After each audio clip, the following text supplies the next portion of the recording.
episode is about the BERD Data Marketplace, and today's speaker is Lennart Reissner. Welcome.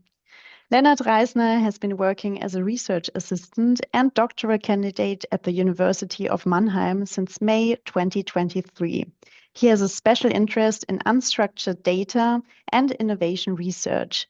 Since beginning of 2025, he works on the development of the research data marketplace.com, focusing on usability and partner acquisition. Welcome, Lennart. I will now hand over to you.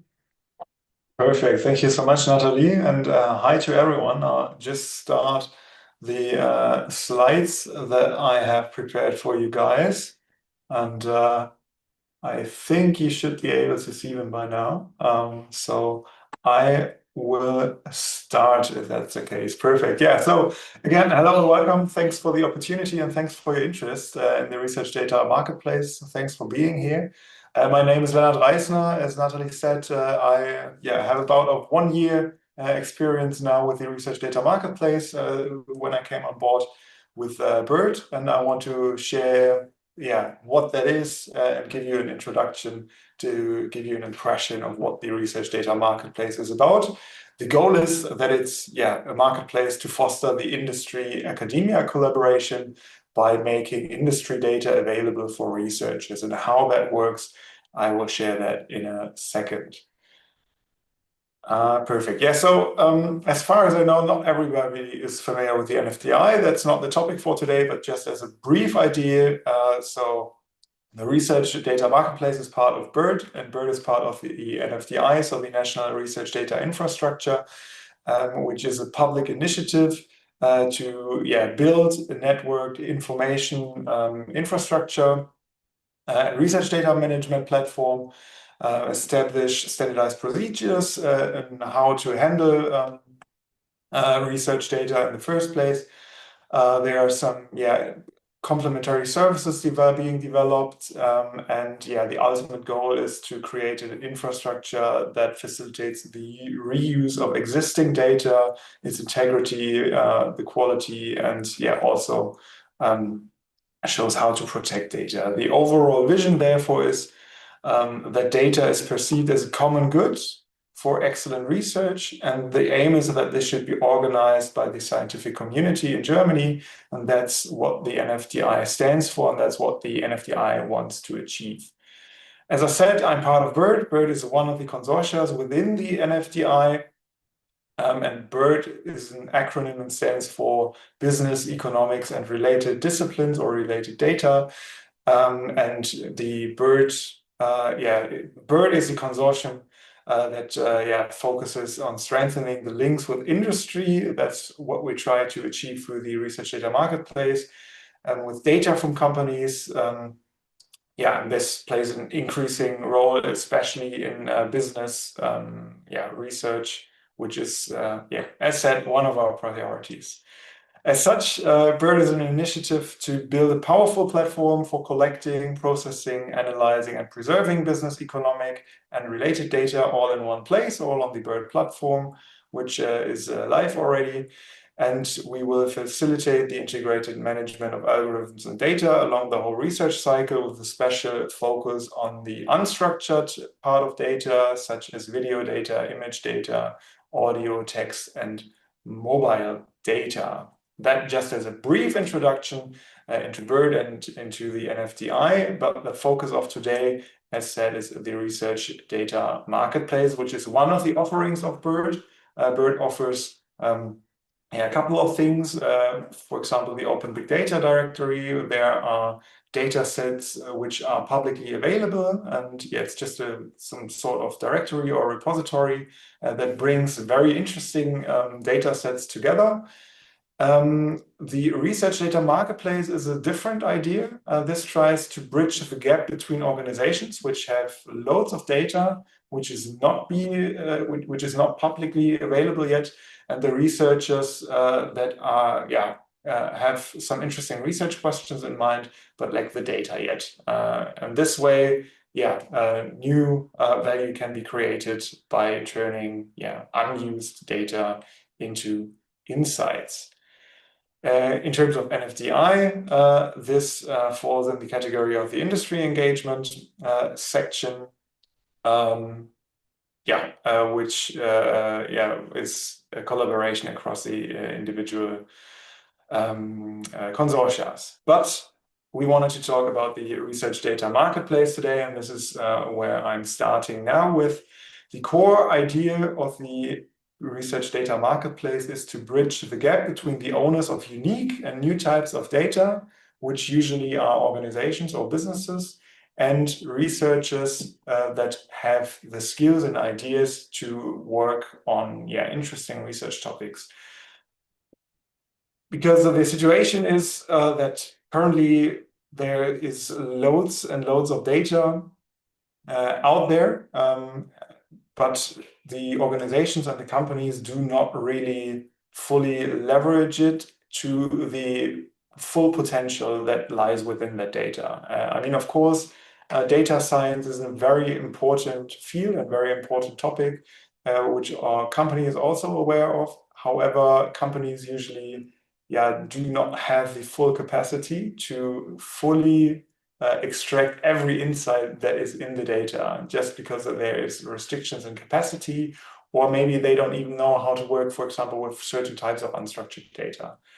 These are skills that academic researchers possess and that they want to apply, because they are researchers, right? They want to find out new things.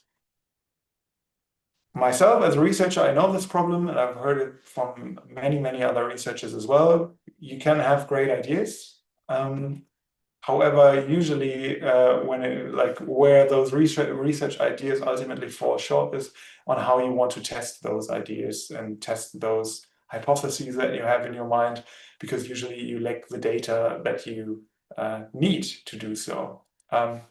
So we have two sides. On the one hand, the organizations who possess data and already work on that data, obviously, but maybe not fully leverage all the information they have at hand and with their data sets. And on the other hand, we have the capacity, the willingness, and the skill set of academic researchers to turn unleveraged data into insights.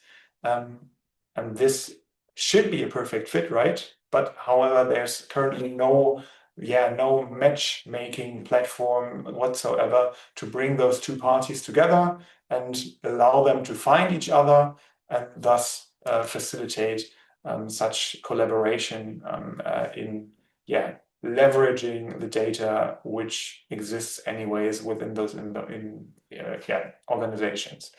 So ultimately, the goal really is to enable and foster the engagement between organizations and researchers through the exchange and collaboration on relevant data-based problems. As such, the BERD Data Marketplace supports the organizations to balance data-based value creation and data-driven innovations, and on the other hand, also data and privacy and data regulations. Why is that?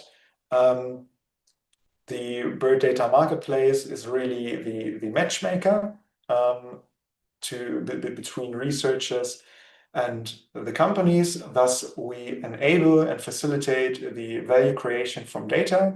And on the other hand, still, we are only a matchmaking platform. So we don't own the company data as a platform, but the full control always remains within the organization and the companies who currently own the data. So they always remain in full control, as this is probably the biggest hurdle or constraint that we currently also face when we talk to companies in trying to onboard them to the research data marketplace.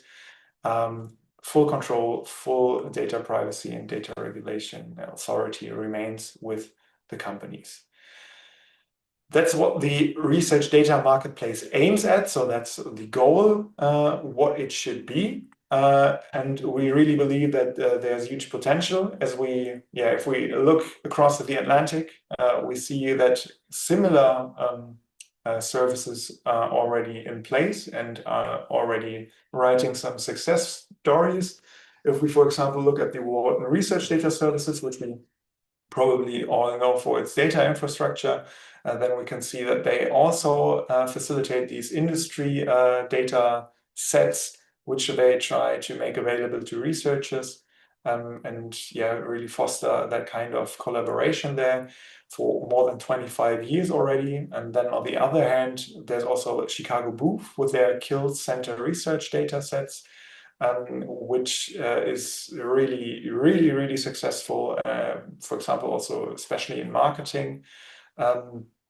There are hundreds of papers published in top journals, which are based on the data sets from companies, especially, for example, Nielsen IQ, that was made available through Chicago Booth as a platform or facilitator, and wrote success stories in the way for academic research papers as they got published. And on the other hand, Nielsen had some really nice insights which they could also use for their further data collections, for example, or also to sell those insights to companies in form of their own reports.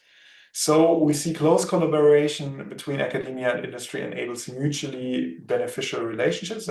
That's what we see in the US, and that it produces high quality business-friendly articles and enables access to data science talents and insights as well. That's what's happening in America already. If we have a look in Europe, we see that there is the room or the demand for such industry and academia data collaborations already. Currently, this only takes place in forms of data challenges. For example, in 2022, H&M, big online and offline fashion retailer, right? We probably all know it, posted a data challenge, which was about product recommendations based on previous purchases. The situation in that case was that the H&M group, as a family of brands, so for example, Arcade and many other brands belong to the H&M group as well, had in total 53 online markets in different geographical markets, but also for the different brands, right? And in total, even almost 5,000 stores. And their online store offers shoppers an extensive selection of products to browse through. The problem then was that they wanted to implement a better recommendation system, which also includes the previous purchase data of the individual consumers or customers. And the objective of this data challenge was that they provided a data set of previous purchases. And the objective was to develop an algorithm that gives good and helpful product recommendations based on the previous data from previous transactions, as well as from customer and product metadata. This data challenge was a big success for H&M. Ultimately, they could implement a better recommendation system based on this data challenge, which simplified the selection, reduced decision fatigue, and also increased customer loyalty based on their own metrics. Ultimately, it also increased the sales and revenue of the H&M group through cross and upselling. And ultimately, which is also quite interesting because there were better recommendations. So people got recommended something they were more interested in. Also, the likelihood that they kept the product that they've purchased online was higher, which led to reduced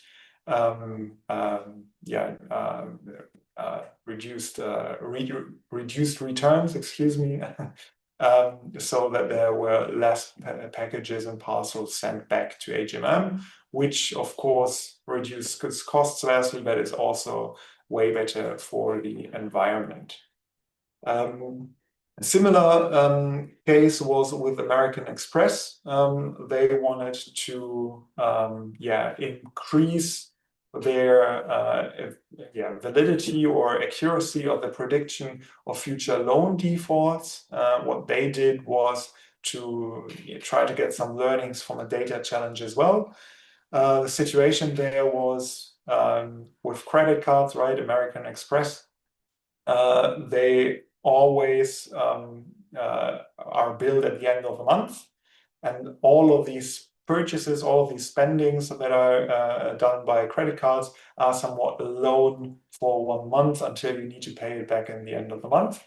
And as for all loans, there is a risk that loans are not paid back because people are unable to, or payments bounce from the respective bank accounts whatsoever. And the American Express challenge was to try to lower the risk of payback defaults across the client portfolio based on the data sets that they've shared exemplarily, and to build a machine learning model that challenges the current model of predicting those credit defaults. And that's what they did. They shared this data set publicly, and many people took part. Unlike with the H&M case, it is not really communicated afterwards how specifically this was adjusted, but I guess this makes sense because it's part of the competitive actions that American Express needs to take. But the key outcomes were communicated that they've actually used some parts of the learnings from the data challenge in their active machine learning model to predict those credit defaults. And ultimately, this also enhanced the customer journey and experience as the improved cardholder experience by streamlining credit card approval and ensuring a seamless, hassle-free process was further boosted. And we do not also always need to look at business cases. I mean, this is what we do at BERD, but ultimately such data collaborations can also take place in different contexts. For example, at Sartorius, there was also a data challenge in 2021 where single neuronal cell detection should be done in microscopy images. The situation there was that there were some initial machine learning models that were used already for the neuronal cell detection in such microscopes, but they were not really accurate, and you could not really use those labelings for further research or for further types of works which relied on those neuronal cell detection. And so what Sartorius did was also to share a public data set and challenge people to develop machine learning methods to simply achieve a better labeling of these neuronal cells in those images, and thus store it in a more structured way so that further research can build upon those classifications in their work. This challenge was also a success, as there were successful results which were able to advance the understanding of neurobiology by accurate segmentation of neuronal cell instances and data generation. This helped to better study disease insights, as those pictures could be better labeled, and deeper insights into the effects of disease and treatments on neuronal cells could be done.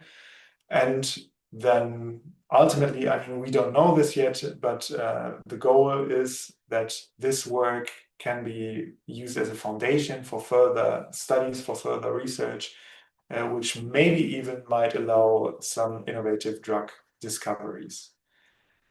So we see that there is a demand also for such industry collaborations in Germany and in Europe as well, and not only in the US, where we already see similar systems. And this is where we want to step in with the BERD Research Data Marketplace, as it offers these benefits for organizations. So ultimately, as I said already, this academic collaboration can foster innovative problem solving on the one hand, because you have more capacity, because academic researchers, they work on themselves, they do not need to be employed in any way. And on the other hand, they might possess certain research skills that are quite innovative, because those are methods that are just being developed as we speak, which is done in academic research. Then this might help to address major challenges, for example, as well, because such data challenges or data collaborations, they serve two purposes. On the one hand, the companies can ask for specific questions, which they get answered, which they otherwise would have to pay consultancies loads of money for. On the other hand, as the researcher is not just a data scientist or a freelancing data scientist, he or she also works on a broader idea and a broader concept, because ultimately an academic researcher wants to contribute to academia, wants to publish papers. So there's a synergy between the specific interest in maybe one or two facets by the company, which can be answered by the academic researcher. On the other hand, the academic researcher also can straight away find further insights, which might be even more generalizable and interesting for other contexts as well.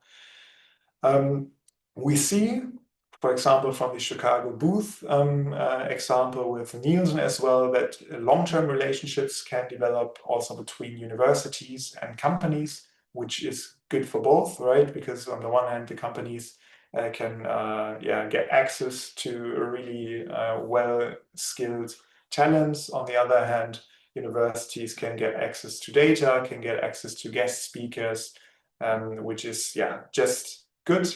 And ultimately, I've partially mentioned it with the first point already, the research and techniques that are being developed by academics, because they need those methods, and not only in econometrics, but also in terms of causal inference, for example, can be used and thus also shown to the companies, where knowledge then also diffuses from the academic research perspective into the data science practice within companies. So this all as a quite conceptual level, right? We have companies that have data which is not fully exploited yet to the extent that it could be, and we have academic researchers that have the capability, the capacity, and the willingness to analyze data in order to find insights that they can add to the academic knowledge. However, they lack the data. We can bring these two together through academia-industry collaborations, which is not a new idea. But if we look in Europe how this works, it is by now mostly through such data challenges as outlined from American Express, H&M, or Sartorius. But these are more like individual topics. On the other hand, there's way more data available for interesting questions. And we see that with such data challenges, it is somewhat a closed question. For example, H&M wanted to have a better recommender. However, with the same data, you probably could have also looked at purchase intentions, what people usually buy together. If you can see certain patterns, for example, at what day, what time of the year people buy, you could maybe even match it with weather data to see if people shop more online when the weather is bad, or maybe in store even because they want to escape the rain or something. So there are thousands of ideas of how you could use that data, but those were all ideas that H&M probably didn't think of, and that's why they didn't make the data usable in a way for such different types of research ideas. And this is something that we want to enable through the Research Data Marketplace, because the first step here in our process is that those companies can think, okay, we have certain data sets, might be something that some transactional data from 2 years ago or something. So something they don't necessarily need, or that is not too confidential, but also their daily data, whatever they are willing to share. And they can simply go on the Research Data Marketplace, create an account, upload their data, is what you would think, but you don't upload the data, but just a description of the data, as you remain in full control of the data itself, and then submit the data. Then at that point, the BERD team, mostly I or Andreas or some from my other colleagues, will get in touch with the organizations to ensure that the data is pre-processed in the right way, that there is an existing process and how they can engage with academic researchers. And then, a data set is made available so that people can apply or can find the data in the first place. And this is what it looks like from an academic researcher's perspective. It's quite easy. You basically just visit BERD's Research Data Marketplace, create an account if you want to apply for a data set, and then you can find interesting data sets. For example, here we have an interesting data set from BERD, which is about purchase products of wholesaling companies in a B2B market for fasteners. You can see, okay, we have some customer IDs, product, sales, the quantity, just several things that might be of interest for certain research questions. And then you are able to apply. So you can say, what is the idea? How do I want to use that data? Why do I need the data? And then put this information together and send it to the company, and then the company, still remaining in full control, can view through those applications and check, okay, is this something that we think makes sense? Is this something that we are also interested in? Is this something, that we'd like to know as well? If that's already the case, then they can grant the access, share the data, and the researcher can start working. But also now they are already in contact. So for example, if we would say, okay, it sounds interesting, but there's a related topic that we would be more interested in, then they can say to the academic researcher, okay, you can have the data, you can use it in that way as you like, but we would be also interested in question A, B, C, or whatsoever. And then they can get to an individual agreement, so that data is exchanged, data is analyzed, and insights can be exploited. So this is it. This is what the BERD Research Data Marketplace is for. It's for turning your company's data into innovation and business value by matching the company with the leading academic research and data science team, not only in Germany, but also all over Europe and in North America. Professor Stahl, which is also the speaker of the industry engagement section, has just been in New York talking to some leading scholars at Columbia University, and also there is a big interest even in this research data marketplace. So you can really as a company, get in touch with the best researchers that are out there in the world. Second, for companies, there's no risk of data getting into the wrong hands, as the companies retain in full control over the data at all times, even during the collaboration, because they do not necessarily need to share the full data set, but it's also fine to just share certain variables, so whatever is asked for in the data request. And one of the biggest advantages also, in special comparison with the American offers in this place, is that the service is free for companies as well as for academic researchers, no hidden costs, as it's fully funded through the NFDI. So that's it. The BERD Research Data Marketplace is accessible already, so you can step by and have a look. What we need to say is that it is technically and functionally finished. As it is a platform, we are still currently in the phase where we try to acquire users. So far, we have BERD, we have SAP, we have the Bundesbank on board, which are sharing their data. We are already in final talks with the Rewe Group, with MVV, which is a leading energy provider, and with more companies on the line. Among there also big car manufacturers. So there is interest. One of the biggest hurdles or constraints so far is that there is not yet a distinct spokesperson, so to say, for which would be responsible for such data collaborations with academia. So that's probably what takes so long in getting those companies on board. But so far we see high interest by the companies. The question is rather, how do you operationalize these collaborations if there's no one who sees it as their distinct responsibility? So that's our experience so far in getting the users. But from the talks, both with organizations and with the researchers, there's high interest. So we really think that we're closing a gap in finding such academia industry collaborations.